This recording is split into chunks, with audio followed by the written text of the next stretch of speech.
Hello, Team Flyer. Welcome back to The Always Believer. I'm your host, Ariadna. We are back, baby, once more, Team Flyer, wrapping it up season 3. Here we are. And this is part 2 from last week's episode of 6 uncomfortable lessons that we all need to learn. I am in awe reading your comments, listening to your stories. I'm going to get all teary again. I was like taking the deepest breaths before because I was just listening to all that and reading, and I adore the community we have, and I adore the communication we have, and I adore the sharing and the support. Y'all keep it real, yo, and I thank you. I thank you so much for it. All right, we're gonna dive down to the last 3 of these lessons. They're very uncomfortable. I just quickly read the first one and I'm like, oof, this is a doozy of one, but hey, here we go. Your life will be defined with your ability to handle uncertainty. I repeat, your life will be defined by your ability to handle uncertainty. Yes, 100% true, and I agree. As a person who likes to have control of her own life, not be controlling of others, just being controlling of like my own way of like where I put myself and job wise, apartment wise, city wise, anything wise, it is really hard for me to just let go of control and really surrender to what the universe has aligned. I probably have a million examples. The biggest one is obviously the pandemic. I remember like I've met many of people who are like, oh my God, I was supposed to get married, or I was supposed to be graduated, or I was supposed to like do XYZ, and I had a 5-year plan, and then also the pandemic. I'm like, yeah, no one saw that coming at all. So why are you planning your life 5 years in advance, For me, I did not plan my life 5 years in advance. I planned it month by month, or after I finish a contract, starting another one. It stems from a lot of things, like I talked in the first part of the episode. I mean, well, it is the episode, it's part 2, but you know what I mean. Last week's episode, if you haven't heard it, please go back and listen to it. So a lot of these things also make more sense. But yeah, like you already know, when I spiraled, or spiral in general, all these things stem from the lack of stability, the lack of self-love. It's just deep-rooted issues that made me into a person that, well, to be honest, that made me into a person where flight or fight was the only mode out there, or survival mode was the only mode out there. And even though I've had it like really good in some seasons of my life, it's still there and still lingering. Hence why I spiral, hence why I'm going to therapy, hence why I'm choosing to evolve, and hence why I'm here talking to you, because it's a way that I evolve and move on and move forward, as you already know from the first part of the episode. So, like I said, I have a million examples when it comes to this one, because I know a lot of you also are like me, who like really like to be in control of their life, and like surrendering is just really difficult. I'm learning how to do so, how we speak. I'm really learning about how I'm able to be my best self, the best version of myself, while staying present in the moment. The amount of times where, especially when I'm spiraling, or I have just recently spiraled, but not even spiraling, just like in general, the amount of times that I replay like a past something, like a past fight or a past struggle, but completely by accident. You know what I mean?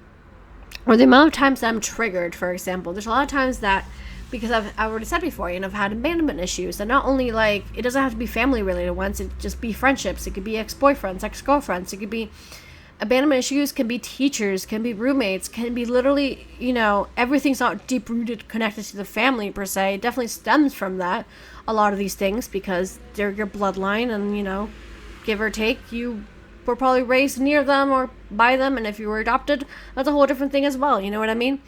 But no, being abandoned is not only particular to family in this particular case, because I've a lot of people who ask me that, it's like, no, I've been abandoned by friends or like by exes. I'm like, well, that's also valid. You feel this way because this person hurt you in a particular way, and you're trying to overcome it. You're trying to walk past it. So because I also have had abandonment issues of people just walking away and telling me that I wasn't good enough for them, that I wasn't good enough person, that I needed to be thinner, or I need to be XYZ in order to fit their needs. The moments that I started breaking away from that and being more and more myself, they've abandoned me. And then what happens? Well, when someone in my life currently like starts hanging out with new people, like friend, for example, starts hanging out with new people, right? I might be triggered by like, oh my god, this friend's gonna leave me because they're gonna think that these new people are gonna be better than me because they're gonna have like everything that I don't have. And it backtracks. And that's how you spiral. You know what I mean? I know you know what I mean. I know a lot of you know what I mean. Because, like I said, I do read your comments and I am like on the same boat. I see you. I see you, baby boo. I see you. So, how do we help? How do we help this? How do we combat this? Is that even a word in English? Combat? That's a feel like in Spanish. Combatir. How do we overcome this, you know? A few ideas that I've talked about with therapy and people who love me and whatnot. One of the first things that we have to do is take responsibility.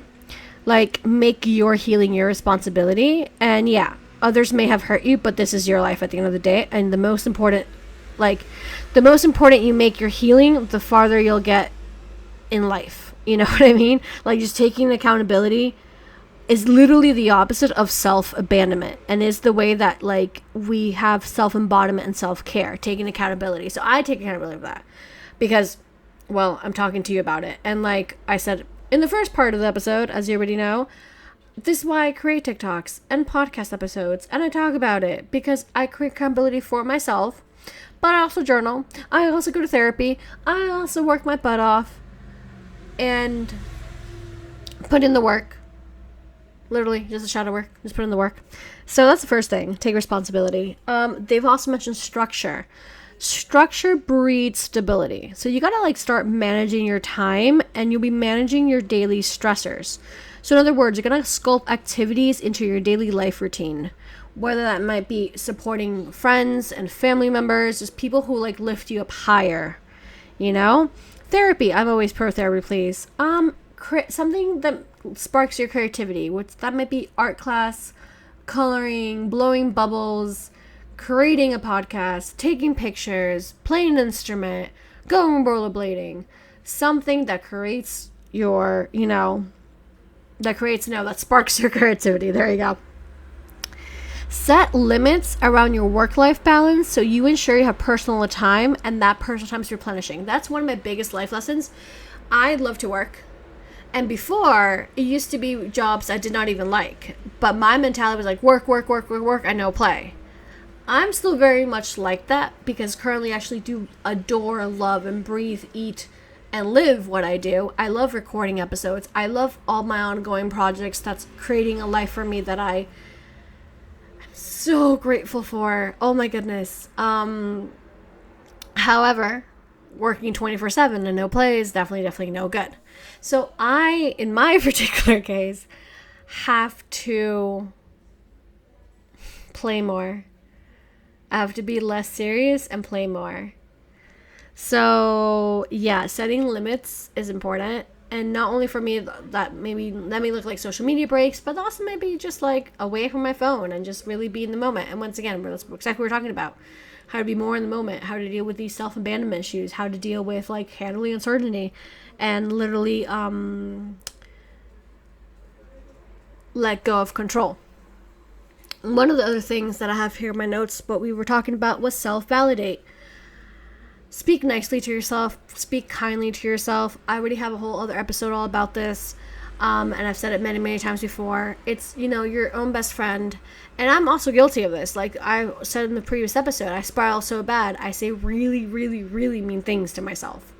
And out loud. And like, I'm happy that I started telling people out loud, because that's also another way of releasing. And for me to be like, oh my God, now that I'm saying it out loud, this is actually really bad. It's not like I'm keeping all those thoughts to myself anymore. So hey, we're evolving, aren't we? Yeah. Obviously, my next point was like, well, connect with the present moment. Well, yeah, that's exactly what we're talking about. Staying in the moment. So it's the key. Staying in the moment is the freaking key, basically. Pains, trauma, disappointment, emotional scars, all of that. All of that steal away the experience of simply being an experience of life. You can find safety, I can find safety by slowing down and getting connected to like the simplicity of a present moment. So much like I was saying before in previous episodes, blah, blah, blah, blah, so you know the drill. Like, notice thoughts or feelings, you know? And when you, let's say you're hanging out with friends, or right now, you know, we're recording the episode, and I have in front of me a really great view. I have tons of people walking by, and I adore it because it's very lively, and I can get easily distracted because, well, one, I'm a human being, but two, because something might trigger me. If that were to happen, not only would I pause, take deep breaths, but I'll go back to my present. I'm like, I'm recording an episode right now. I'm doing what I love doing the most. So those people fighting, or those people like whatever, doing whatever that has triggered me, those are not in my path right now. What I'm doing right now is I'm recording an episode for me and holding myself accountable, but also for those people who need to listen to this message. And then I will put those thoughts and feelings, especially if they're toxic and or triggers, I'll put them on, like, I'll watch them pass like clouds. Like, they're just simply passing by, you know? And then I'll bring my focus back to where I'm doing, which is in this case, of course, recording the episode, you know? When you're in social settings, the same goes. If you need some steps, if you need some deep breaths, if something has triggered you, either because someone said something to you out of your friends, or, you know, when you went to the bathroom, something happened, or you thought of a different thought, or whatever, it's okay. Just allow yourself, remove yourself from the space, take those deep breaths, and come back to the present moment. It's okay to take those deep breaths. It's absolutely okay to self-regulate. Self-regulating is actually a good thing. It's a really good thing. So just do what you need to do to self-regulate, and if someone looks at you funky or says something funky to you, then F them and kick them to a curb. Because self-regulating, whatever that may look like, as long as you're not doing anything harmful to yourself or others, that's what you need to do. A lot of the times for my self-regulation, that I spoke about this through my TikToks and like there's videos, it's literally dancing and just releasing that energy. And sometimes that dancing can be literally like, if I get triggered in a public place, depending on where it is, I step away, I do some dance moves, and I come back in. And I don't care what people may think about me. I'm literally someone they're passing by in the street for 2 seconds. What's more important for me in that moment is my own self-love and my own, like, making myself accountable to, like, get better, basically. And that's how you stay present, apparently. See? Oh my goodness gracious. All right. What else are in my notes about staying present? Oh, of course. Transform pain to possibility. Like, it's kind of what I already said, but just basically the statement, you know, like, turn your negative into a positive. Like, I've turned my my toughness of upbringing from childbirth to now, basically, of all the times I moved, all the ups and downs I've had, all the times that I was put in bad situations or that life threw certain things at me and I had to, like, single-handedly juggle them all. I turned it into this. Literally. This is what it's something positive. I turned it into, well, I started writing, and then from writing I started blogging. From blogging I started making conferences. I wrote a book. I'm doing a lot of other projects, and through all that, the podcast, here we are, 3 seasons strong, with more than 100 episodes. So excuse you, I'm a badass bee. But also from the first part of the what's it called? Of the part 1 of this episode. There you go. So,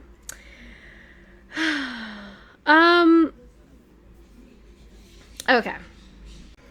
So that's a huge part of examples and ways for the first lesson of this episode. Your life will be defined by your ability to handle uncertainty. Keep going at it.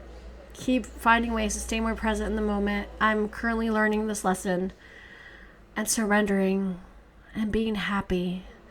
And that's, you just gotta sit with yourself. It's uncomfortable, believe me. The fact that I have to, people have to tell me that I have to have more fun, it's really awkward.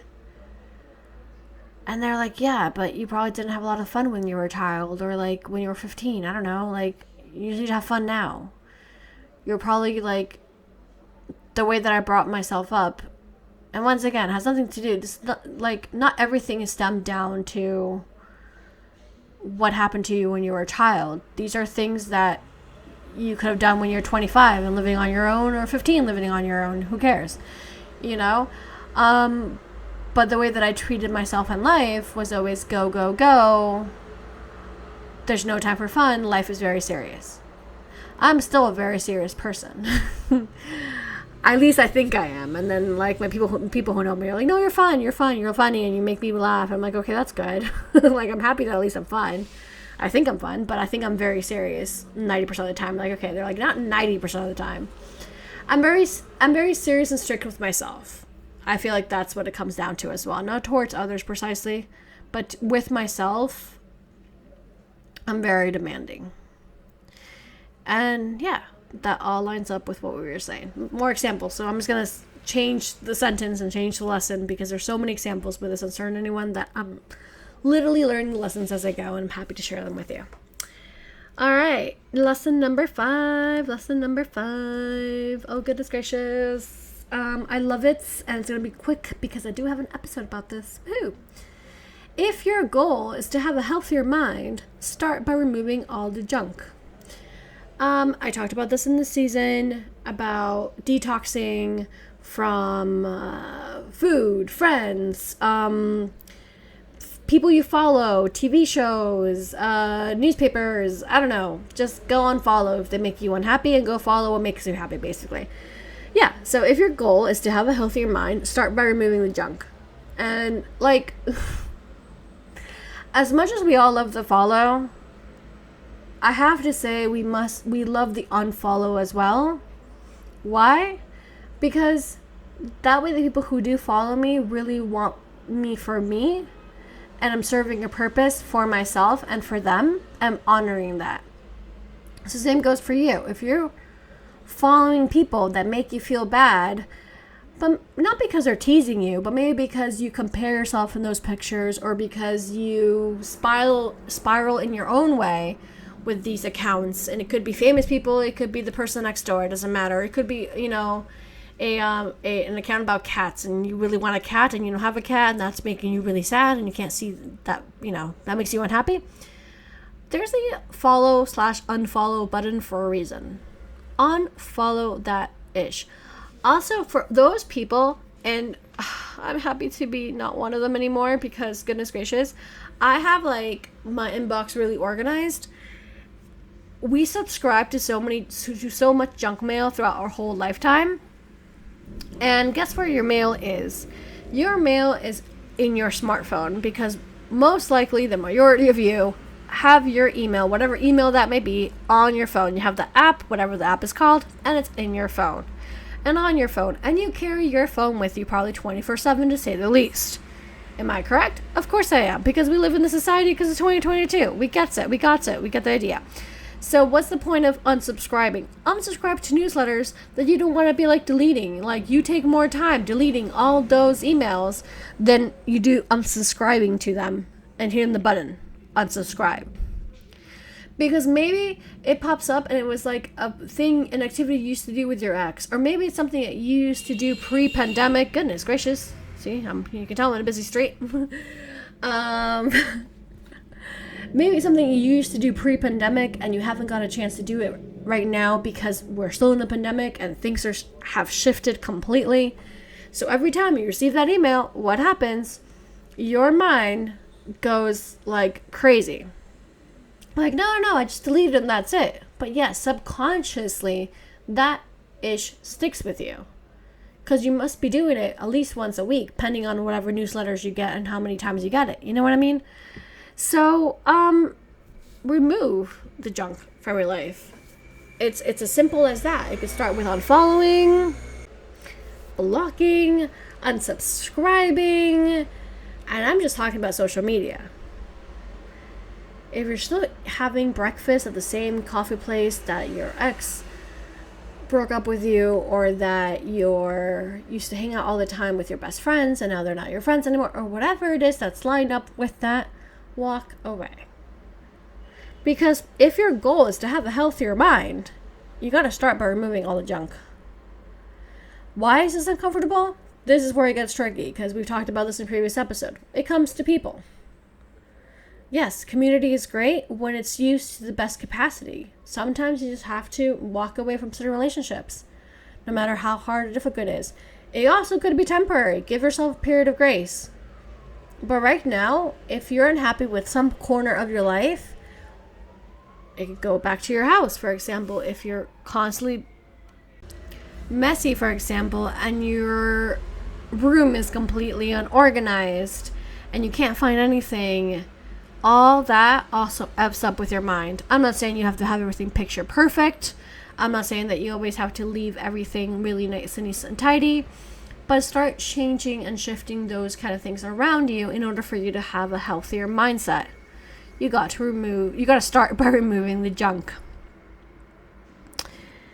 All right. We're at the last one. All right. So the last one is definitely another hard one to sit with,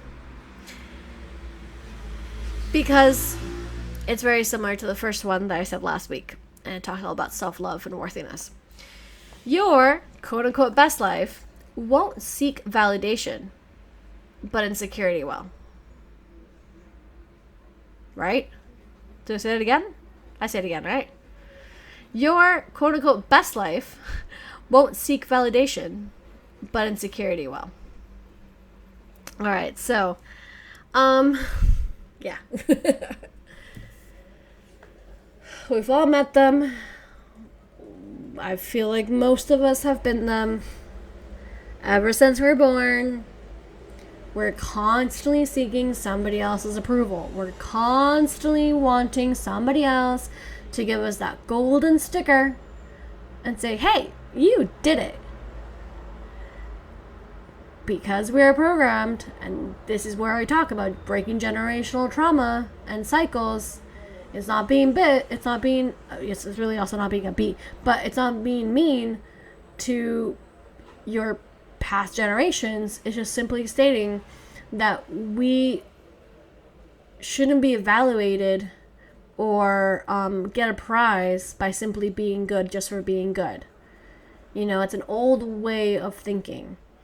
Because now, as adults, we have a lot of adults, no matter the age, that they're constantly seeking somebody else's validation. This happens when you're a teenager, regardless of where you're from, because that's what you do when you're a teenager. That's where your hormones are at. That's where your high school, whatever high school may look like, is at. That's what those years are for. Usually you are trying to have someone else validate you, society validate you. But the fact that it continues throughout your whole life, because we're constantly comparing ourselves and seeking other people's approval, now that's where the error lies, and that's why a lot of people like me are changing that up and changing the stigma and changing the scenario and really putting in the work to make sure when the new generation's being born right now, that's being born in the next few years, the new generations in general that are very young right now, find that they don't need any external validation because they are the best in whatever they do. And I'm not talking about, boosting your ego up like a million gazillion and be like, oh, I'm the best and everybody's the worst. No, I'm simply stating that we want generations starting now of people in the society where they know their worth. Because the moment that you learn your worth, the moment that you understand how good of a person you are, where your mistakes are, where your values lie, the moments that you do that shadow work and the light work, society's going to look a whole lot differently. Because we won't be seeking other people's approval. And believe me, I feel like everyone does this. I do it all the time. And definitely not as much as before. But when I say all the time, I also mean different areas. I'm not saying I'm doing it 24/7 every single day. I'm saying that it hits me in different areas depending on my mood. Sometimes it's a body thing. And through the pandemic, my body has changed a whole bunch because pandemic happened, because the way it caught me and the way that my body works, you know what I mean? So the fact that I'm still self-doubting myself and I'm looking for somebody else's approval, and I'm not even saying that like, oh my god, I'm looking for someone to say, hey, you've lost weight. I'm looking to people like who look like me. I see them post online and I want them to validate me. Not all the time. Once again, this doesn't happen 24/7, but it's just a quick example. Sometimes I want them to validate me. It's like, hey, you look like me, and you're doing a great job. You know, and you're like, wait a second, that's not the point of the story. The point of the story of people like posting self-positive things, body positive things and things like that, is it's more of self-love than seeking somebody else's approval. That's body. When it comes to, I don't know, cooking for your significant other.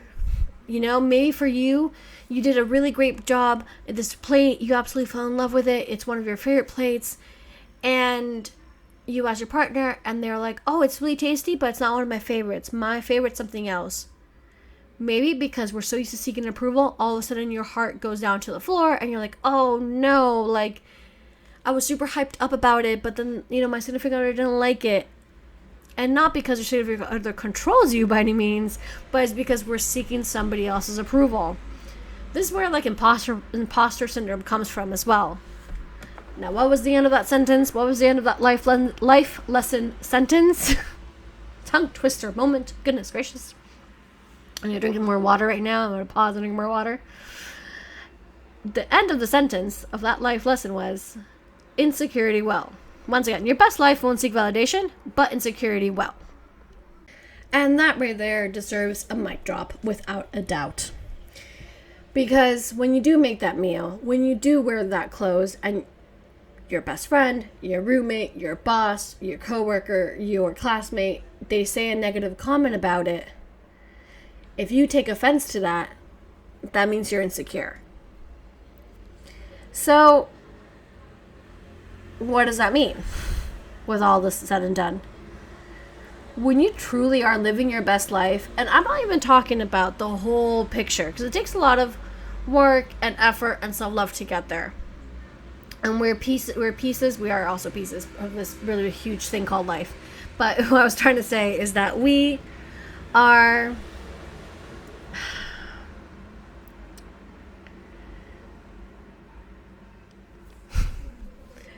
You know how I was talking about being present? That's what just happened to me. Okay, once more. I know that was a little bit of a hiccup there, but I'm as real as it gets. I had a trigger for a quick second. I just took some deep breaths and I'm like, okay, and now we're back. And this is why you, Team Flyer, are listening to this episode and this podcast itself, because we're human beings, and this is what you apparently like about my show, which I really do appreciate, to be honest. The straight up, like, hey, I just had a little bit of mini episode, but I'm back. I'm okay. I can continue now. I just self-regulated a little bit. All good in the hood. So, going back to what I was saying, thank you so much for your patience and loves. When I talk about your best life, it doesn't have to be the big picture just yet, because we're all a work in progress. That's what I was trying to say. We're all pieces of life as well, but we're all a work in progress. Meanwhile, while you have, quote unquote, the best life in certain areas, the moment you have that, you are so secure of yourself, you don't really care about anybody else. I have that in certain areas of my life. Not my body right now, out of all the days right now, I don't have that precisely in my body. I have some days that are higher than others. I have more like self-confident, and I'm definitely working on it more and more and more, because I know who I am, and I know I'm still deserving of love regardless of the way I look. That aside, for me, my best life, oh goodness, the first thing came to mind was my podcast, my business. I have so much to learn and so much growth there to have and learn and endure and be a part of. However, I'm so secure in my words and in my work and in my message that I know I belong in the room, and I know that I bring the darn table. If you know what I mean, you know what I mean. So I'm not seeking out, when you look at my page or you look at my TikToks or my podcast, like, oh, it doesn't look like anybody else's. Oh, it needs, you have to like stop messing up so much, or like the other person, I don't know, whatever comment that someone might say, something like that. It's like, oh, that doesn't bug me. I'm very straightforward. And right now with the Always Believer, with that particular podcast, they know there's some background noise. They know that I go off to like talk about something else and then I bring it all back. But they see me and they like me and they appreciate me, and it's a safe space. And I'm so secure in my thoughts and the way that I'm speaking about all these messages that I know that I'm getting to people who really need to hear those messages. So it doesn't matter that I'm not like anybody else, or I should be doing this a different kind of way. If that is not constructive if it's not constructive criticism, then thank you, but bye. That's how it sounds like. And that's part of my best life. So that's when I think about best life in this particular case. In my case, better said, I think about my podcast. I think about where I live. And yeah, like I said, we're in transition mode, as aren't we all and aren't we always? And while I'm manifesting and working towards a better living situation in general, the fact that I'm able to have the life I have that looks so different, but at the same time it's so beautiful, and I'm so secure of my thoughts and my actions, and I'm so secure of my moves, that's what baffles the other person or the other people. It doesn't matter. Like that's what baffles when you get those kind of comments of like, oh, but you're X age, you should be doing XYZ, or you should have said, I'm like, no, I did what I wanted to do when I wanted to do it, and that's pretty much it. And if I have made a mistake, then those are my lessons to be learned. Believe me, I can go deep and dark and good in certain lessons that of when it comes to me moving. And this goes again to kind of link it up with the first part of the episode from last week. I have moved so many times that I lost count years ago. Like within the same city, I've moved a whole lot. And with all that being said and done, I'm reflecting on this now, and I'm like, wait a second, no, I've always reflected about this. I've always like pushed forward, and learned from lessons and kept going. The only difference now is that now I'm publishing it. I'm keeping myself accountable in a different kind of way, but because it's also the message I want to spread. So it's also interesting for me to see certain people who didn't know me back then. And these could be complete strangers to complete people that have known me all my life. It doesn't even matter. Like, oh, you didn't used to be this way, or you didn't move too much, or you didn't, X, Y, Z. I'm like, no, you don't know that because you weren't there, and that's okay. Because we weren't aligned back then. Don't tell me what I did or didn't do. And if I move or I shouldn't move, or if I should have that job or shouldn't have that job, because I've done this before and I can do it again and I want to. So talking about the sentence, your best life won't seek validation, but insecurity will. I can guarantee you for my personal life, there's certain areas that I'm really sure of. My husband, my partner, I'm totally sure of that. And there's so many times that people take things out of context, and I'm like, no, that's you on you. I'm sure. And he is sure. Oh my goodness, parents with babies and kiddos. Goodness gracious. I say it once and I say it a million times, and I'm not even a parent yet. Goodness gracious. You know your kid better. Period. You know your kid best. Once again, it popped up on my For You page, and it was like a nice reminder, even if I don't have kids. It's like, oh, yeah, it's great to have, like, for everyone to give you, like, a few tips here and there to do certain things, and you can kind of mix and match it, but no one else knows your kid better than you do. Especially when they're kids, especially when they're newborns to, 15, 18 years, like, I don't know to what age, but you know what I mean? No one knows them better than you do. So stop looking around and, like, be sure of yourself and your decisions. Because just the way that I probably hyped you up when I was talking about like my podcast and my feelings and about like my life decision of moving so much or things like that, you probably felt it the same way, but you attach that to something that in your life, you were like, oh, this is like this area of my life, So stick to that feeling.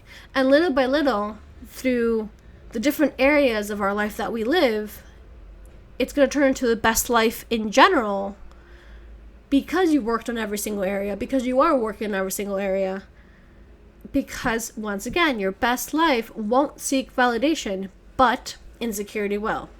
And once again, uncomfortable, why? Because you have to sit down with yourself and figure out where do you feel most insecure.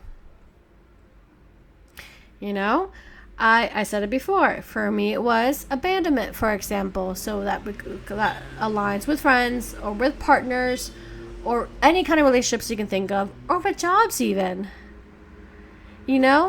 I've had that issue and I've had that insecurity that the moment that I mess up or the moment that I take my walls down, everyone's going to start walking away. Or the other flip of the coin would be what I think when I'm in those moments is they deserve better than me. Why the F am I here? Right? That's where my insecurity is. And it's vulnerable for me to be sharing it with you, but it's also important for me to sit with those feelings, feeling uncomfortable, because as soon as I realize what they are, I'm like, okay, now I can pinpoint, now I can find out a way for me to overcome this particular thing. And another thing that I get a lot, it's like, oh, what was the comment? I don't know. It was, and it's not even online. It's not even part of Team Flyer. It's people who randomly know me from different parts. People who meet me through somebody else's roommate or somebody else's, the friend of a friend or something like that. Regular day life things that they don't know nothing about my podcast, for example. And it's oh goodness, I totally forgot what it was. Oh yeah, you speak about really hard things that have happened to you. It doesn't matter. You just tell the world. And that's wrong. You should only tell your close ones.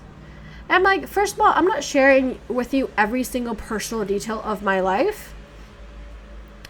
Second of all, I'm sharing situations and moments of my life that I know they're relatable, not because I want to be relatable, because I know me sharing these situations help others feel less alone and more together. Third, it also holds me accountable because the more I talk about them, I'm talking about them 24/7, these issues, but in general, it's I see where I'm at in that moment in my lifetime. Oh, okay, now I feel this way about it, and look, I've overcome this now. And fourth, and most importantly, who the F are you to say to me what I should or should not share about my life? And once again, nothing about social media.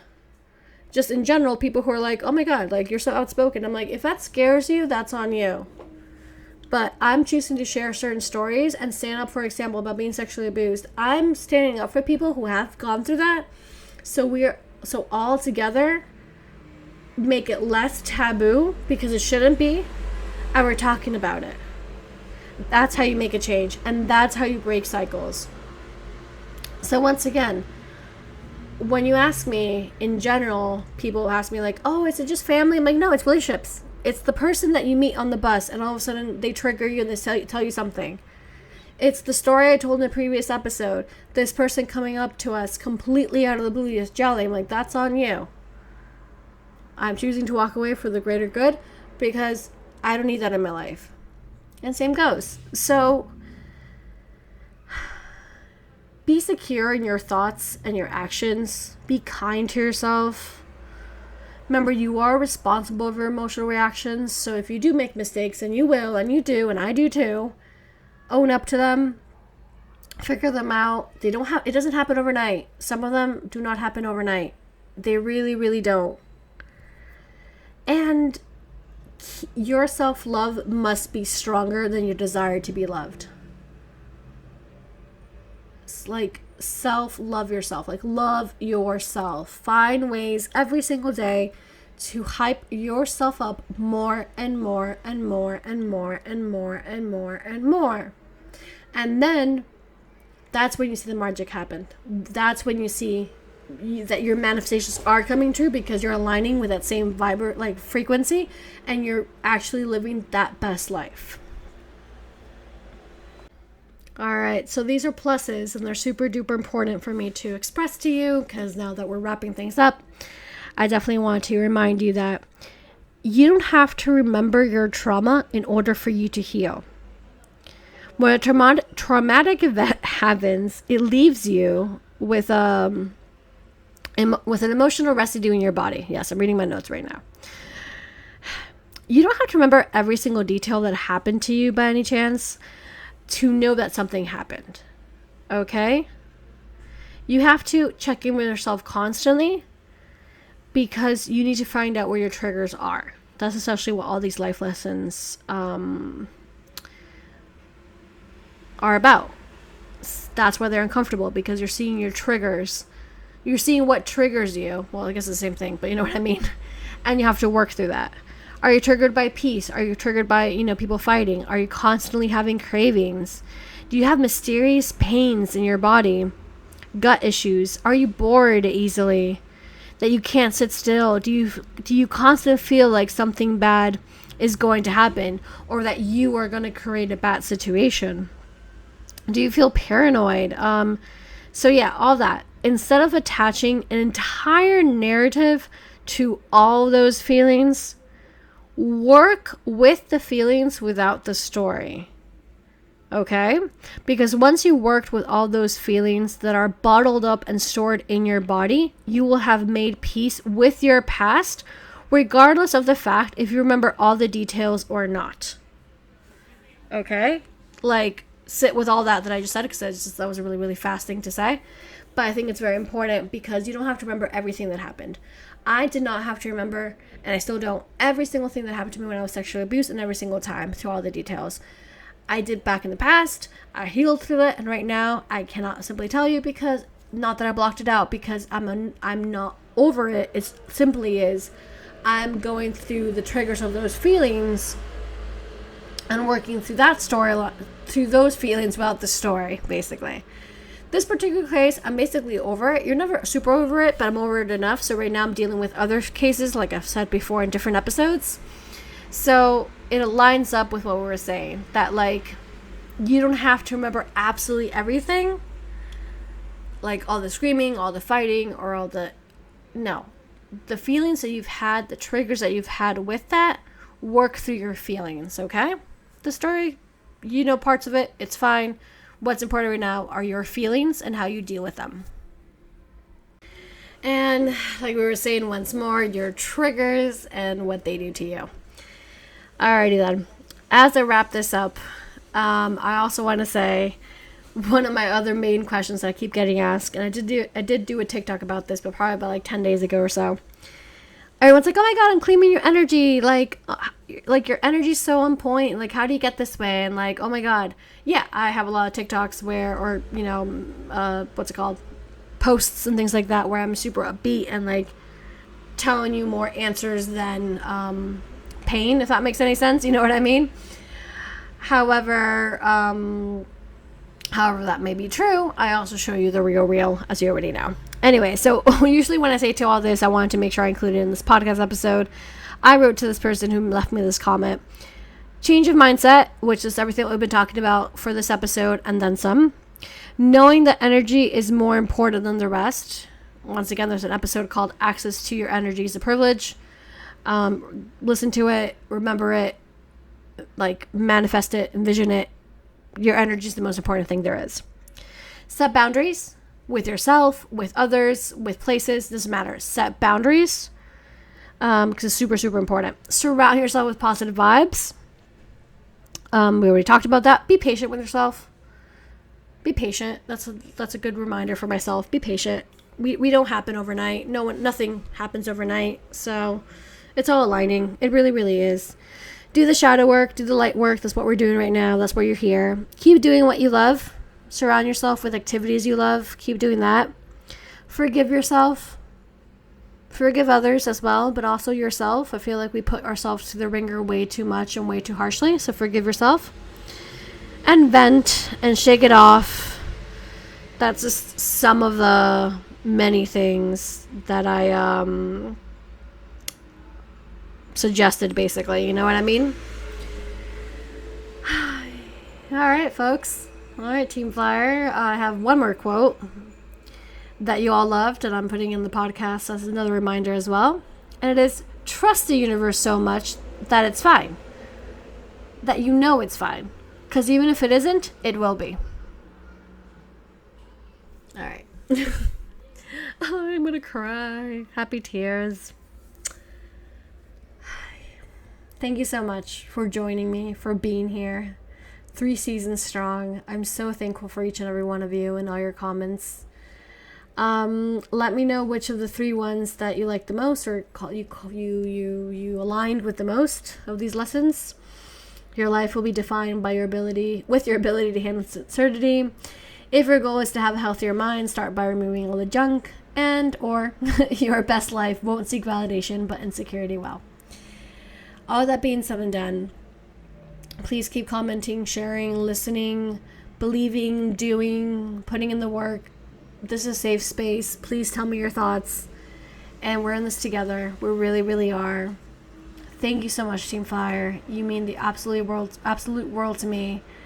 And keep believing. Okay? Hugs, tighter, love, stronger. All the best. Till next time. This is Ariadna for the Always Believer podcast.